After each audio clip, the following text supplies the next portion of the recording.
Hi kids, and welcome to another half-assed tutorial. This week I am going to be looking at the Circuit Tracks, which is a new edition which I bought to replace the Circuit. I thought I'd got myself a bargain, which is why I went ahead and upgraded, but import duty meant it wasn't as much of a bargain as I thought. Still, when it arrived, I discovered it's got some amazing features which really help you create much more interesting and complex beats, and that's what I'm going to talk to you about today. Without further ado, I'll go through the first steps. We're going to have a look at preparing the beat in Audacity and then copying those samples that we've prepared to the tracks. Then we're going to sequence the beat, and then I will introduce you to my favourite feature of the tracks, which is probabilities. Looking at Audacity, first thing you need to remember is you need to leave, whenever possible, long tails. You've got a lot more sample memory on the tracks. Make use of it. Start with a whole bar loop and then cut down from there, and make the cuts fairly regular so that know that you're stopping on 16th beats. Try to start the cuts on different instruments, so I like to always have at least one cut on the kick drum, which is usually easy because that's the first beat, and then I will try and start with a hi-hat and then a snare on another loop with the extended tail. It doesn't matter whether you cut in 16ths or 8ths or even quarter beats, as long as they are regular and will fit in that step pattern and will have some kind of musicality about them, because it's the tail ends which add the interest. Here we are in Audacity and I've got a loop loaded, and as you can hear, it's a little bit funky. What we're going to do is we're going to start chopping it up. So I've already got the whole loop and I can keep that. I then want to look through and see, I think this will be an 8th beat. Let's see what that starts with.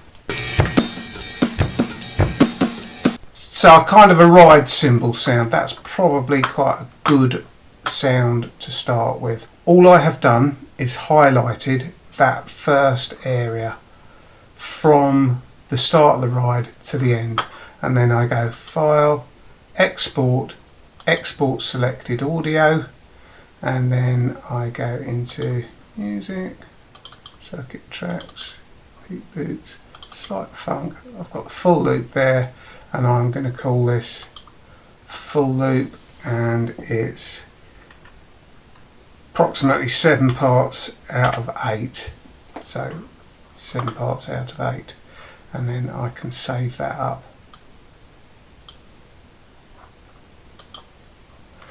And then I will move it down, and let's have a listen, see what that starts with.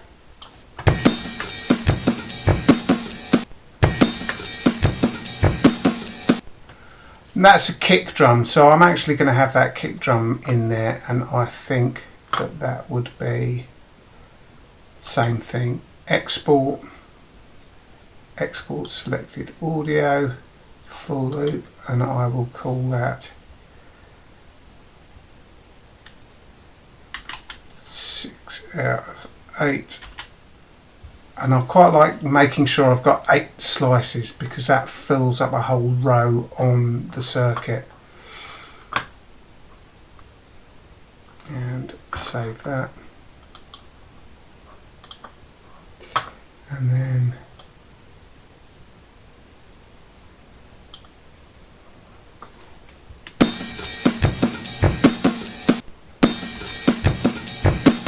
there you go. Starts with a snare, so I can go File, Export. That's all there is to it. Now I need to upload those onto the Circuit Tracks, and that's quite easy. It's just a question of drag and drop.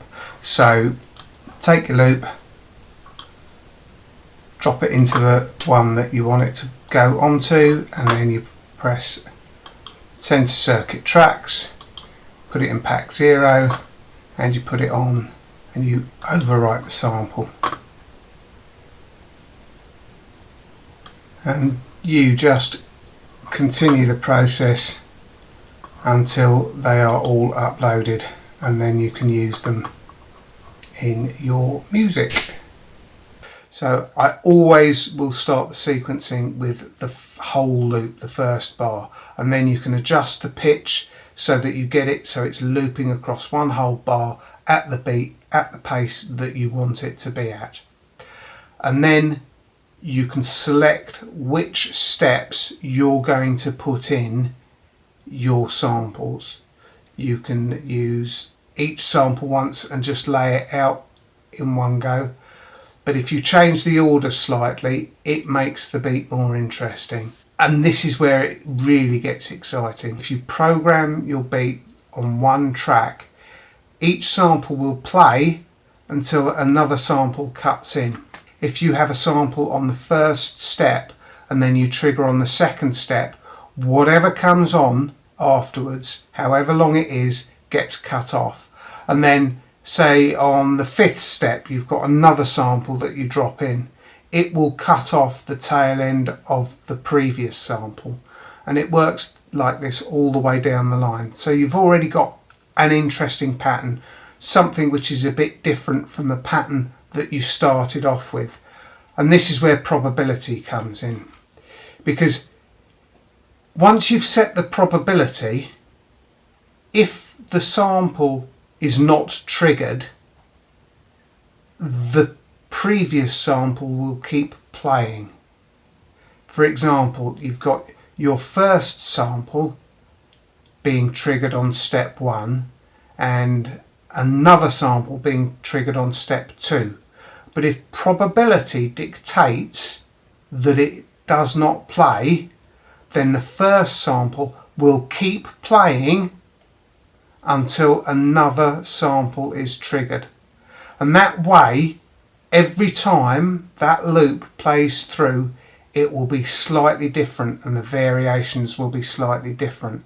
And because you are triggering samples with long tails, they are not going to leave quite so much of a gap. It's going to sound full and continuous, like it's a drummer constantly playing. If some of the samples that you've moved to be earlier are slightly shorter, occasionally you will get dropouts and slight breaks.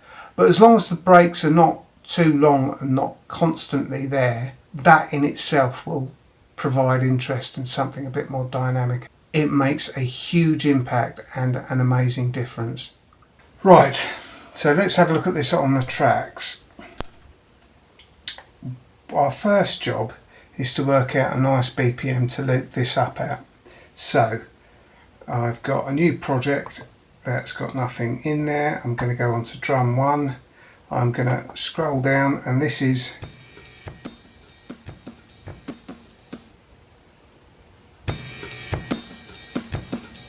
the loop that we're starting off with.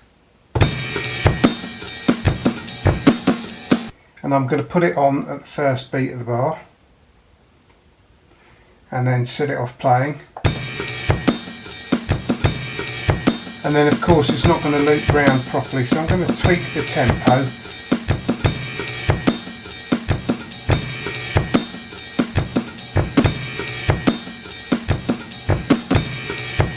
And that's getting closer, but I don't want to drop the tempo even more than that. So the other way that you can adjust it is just, it's got to get there a little bit quicker, so if you speed it up slightly.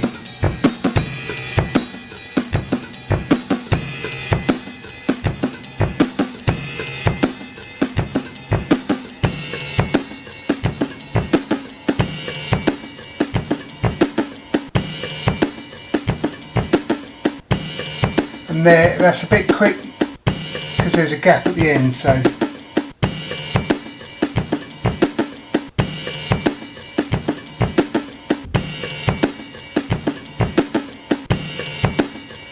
still a little bit quick.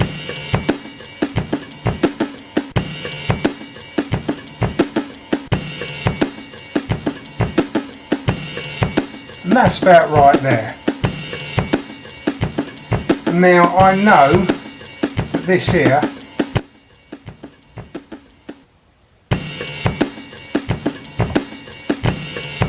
is going to be a snare, so I'm going to very quickly put it on there.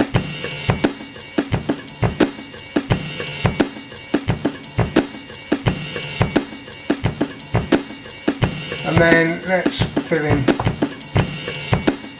that's a cymbal.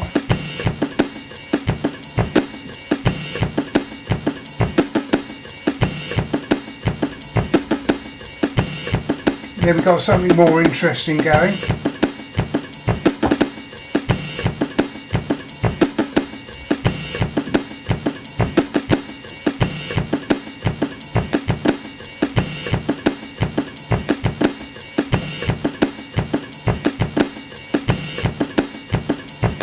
We haven't used this yet, so let's put that in there.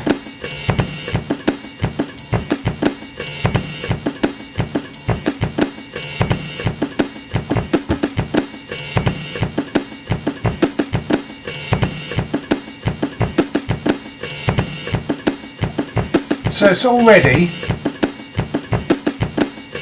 there's a different groove going on to this.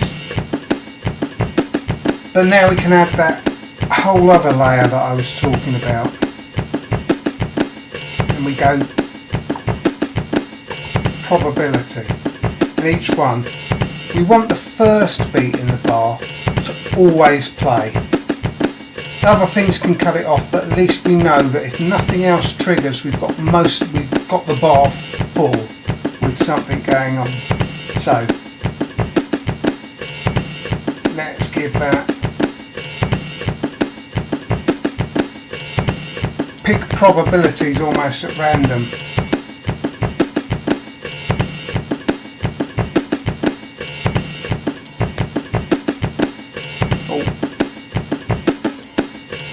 I think the snares on the 2 and the 4 should probably be quite high probability.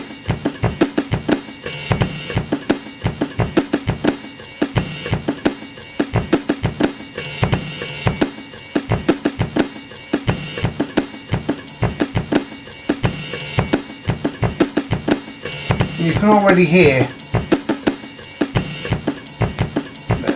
that's changed the groove already. We might drop the probability on a couple of the other beats.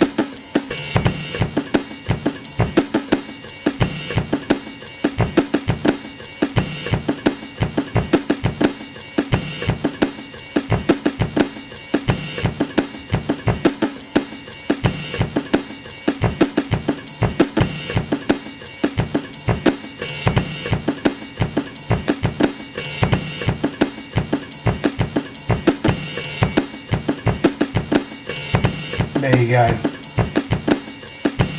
That's how you do it. Complex beat on the circuit. Anyway, I hope you've enjoyed it. I will be doing some more tracks videos, but I think the next video I will be doing will be back to the micro modular. So, if you have enjoyed this, please press the like button. If you've made it through to the end and you are not already a subscriber, I think you really need to do it, because there'll be more half-assed tutorials.